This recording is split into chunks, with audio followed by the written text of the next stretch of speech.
Două piruete! Super, super! Da, e cursantă de-a mea, știu, eu sunt instructor.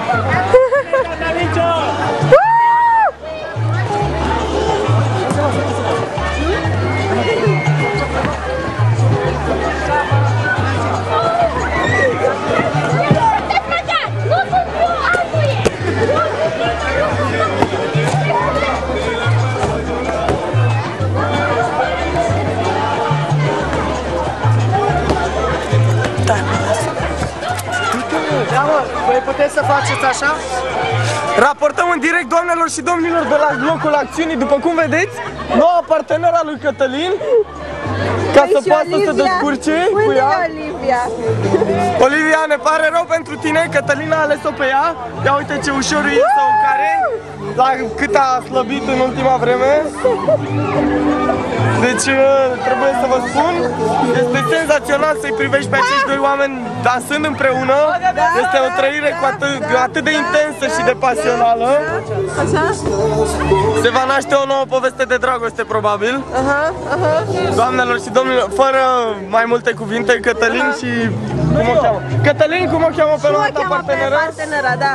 Alexandra. Alexandra. Cătălin și Alexandra, doamnelor și domnilor. Ne pare bine, Alexandra. Mulțumim. Raportez în direct de la locul acțiunii. Cătălin Radu Tănase Popescu, Adrian Peștișor. La revedere, doamnelor și domnilor. Eu am mâncat.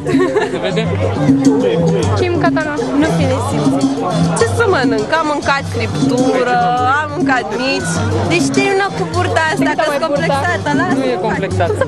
De ce zic complexată? Uite aici burtă. Uite aici burtă. Da. Uite și are. Deci chiar am burtă, vezi? Ai burtă, nu?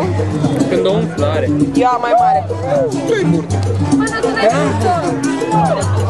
Și eu am burtă, nu? Da, n-ai burtă.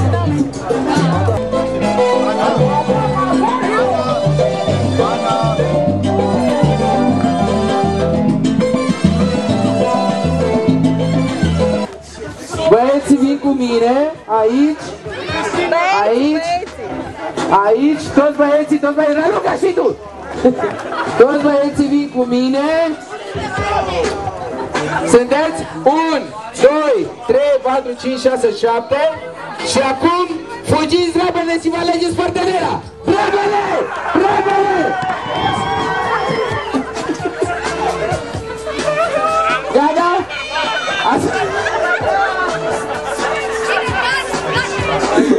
Bun! Așa cum v-ați ales, nu mă interesează, treaba voastră. Cine știe să alerge, bine. Cine nu știe să alerge... Juriul este compus de următoare elemente: Catalincio de la Academia de Baile, Alex de la Mania Latina, aplauze pentru ei, și Alexandra de la Galaxy. Bun.